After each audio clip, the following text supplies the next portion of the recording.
Salam les amis, on se retrouve pour Indie Tour, la chronique consacrée au circuit indépendant.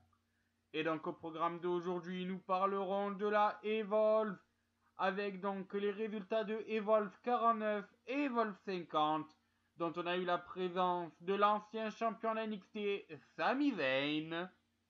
Nous parlerons aussi de la Lucha Underground, avec quelques noms pouvant apparaître dans la deuxième saison qui sera diffusée à partir du début d'année prochaine.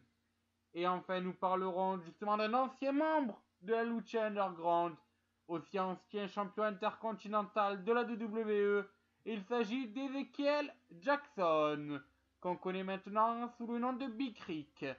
Voilà, vous découvrirez donc qu'est-ce que l'ancien champion intercontinental a à faire comme annonce. Donc passons donc directement au résultat de Evolve 49.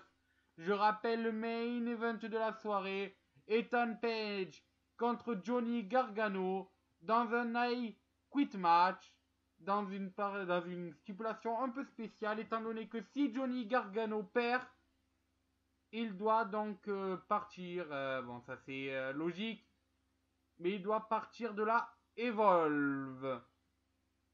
Voilà, donc ça c'est pour la grande annonce donc de ce main event de la soirée.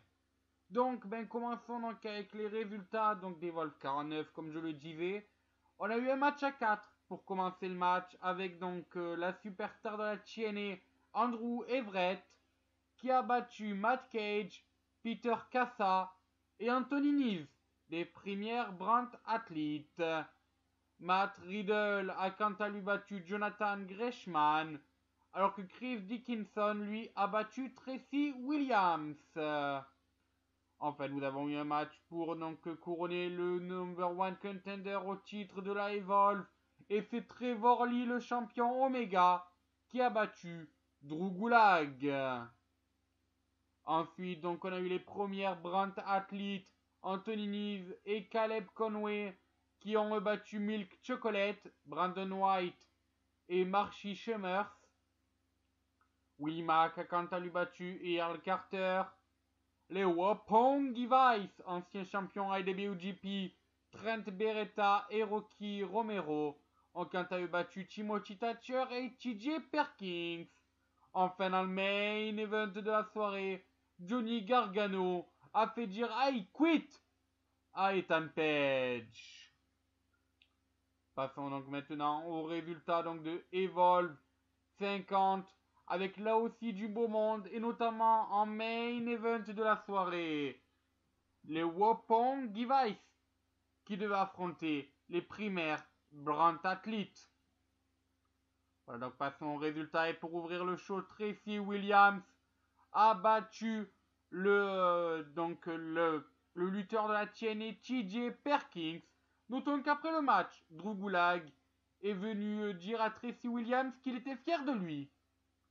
Matt Cage a quant à lui battu Ethan Page. Notons que pendant le match, on a entendu des olé, olé, olé, olé. Bien sûr, pour rendre hommage à Sami Zayn. Sami Zayn qui est apparu justement lors de ce show, mais on vous expliquera pourquoi on ne l'a pas vu lors de la diffusion donc, du e-pay-per-view. Peter Cassa a quant à lui battu Andrew Everett. Notons que Peter Cassa est de plus en plus bien vu au sein de la Evolve et que c'est pour ça qu'il a gagné ce match face à Andrew Everett. Andrew Everett qui l'avait bien sûr battu la veille dans un match à 4. Matt Riddle a quant à lui battu Chris Dickinson. Notons quand même, pour ceux qui ne connaissent pas ce Matt Riddle, qu'il vient de l'UFC. Drew Gulak a quant à lui battu Willie Mack. Timothy Thatcher a lui battu Trevor Lee. C'était pour le titre de la Evolve. Et donc, comme je l'ai dit dans le main event de la soirée, les Roppongi Vice ont battu les primaires Brand Athletes. Alors, notons qu'après le match, Trent Beretta a donc présenté à la foule son fils, qui donc était présent dans la salle, avant de le prendre dans les bras.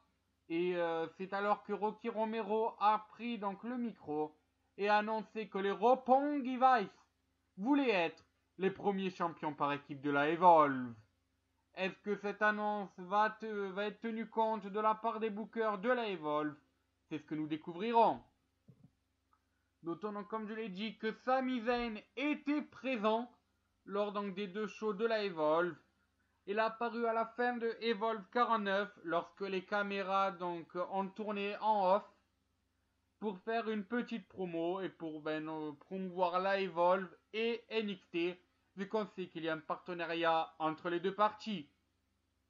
Il a refait à peu près la même promo le lendemain, lors de Evolve 50.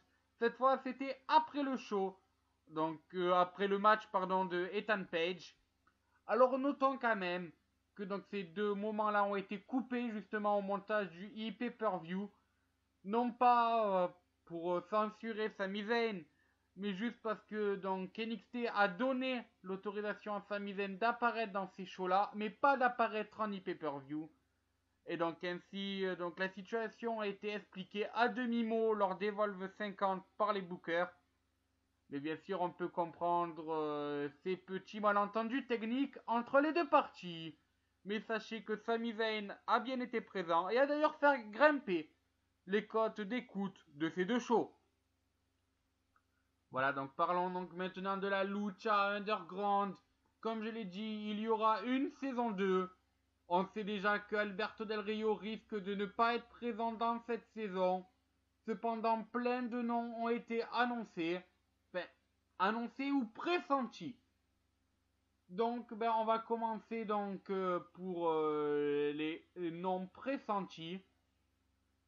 Alors, donc, pour les noms pressentis, on a Tywus. Mais ce dernier est en contrat avec la TNA. Donc la rumeur pour Tywus est venue du fait que ce dernier a signé un contrat avec la AAA. Un contrat du moins pour apparaître dans un des futurs shows. Ensuite, on note que donc Rey Horus, Flamita et Mac Bailey pourraient aussi être intégrés. Mac Bailey a d'ailleurs lui aussi signé un contrat avec la AAA. Landley Will Ospreay, on l'annonçait aussi, mais lui aurait refusé donc de déménager de son pays pour apparaître à la Lucha Underground. Mais par contre, il y a certaines certitudes, telles que la présence de Sexy Star et Jivelis. On sait aussi qu'Argenis, donc qui est le frère de Mysticis, qu'on connaissait sous le nom de Sin Cara, et qui était champion de la Lucha Underground, donc en trio, avec donc ses amis des Disciples of Death, n'apparaîtra pas dans la seconde saison. Il faudra donc chercher un nom pour le remplacer. Rey Mysterio est aussi probablement annoncé pour la saison 2, mais cela est toujours sur des rumeurs et donc à prendre avec des pincettes. Voilà, donc nous découvrirons l'avenir donc du roster de la saison 2 dans les semaines à venir. Enfin, passons donc à une annonce qui a été faite par Big Rick, Ezekiel Jackson, l'ancien champion intercontinental de la WWE, a annoncé qu'il prendrait sa retraite des rings. Donc sa décision est à compter de ce week-end. Donc il a fait cette annonce lors d'un show de la WXW, une fédération allemande. Voilà, mais c'est sur ce que se termine cette Indie Tour. On se retrouve mercredi pour parler de la CZW qui est en voyage au Québec et de la Ring of Honor. Notons que demain nous serons le 21 octobre et c'est à ce jour-là que nous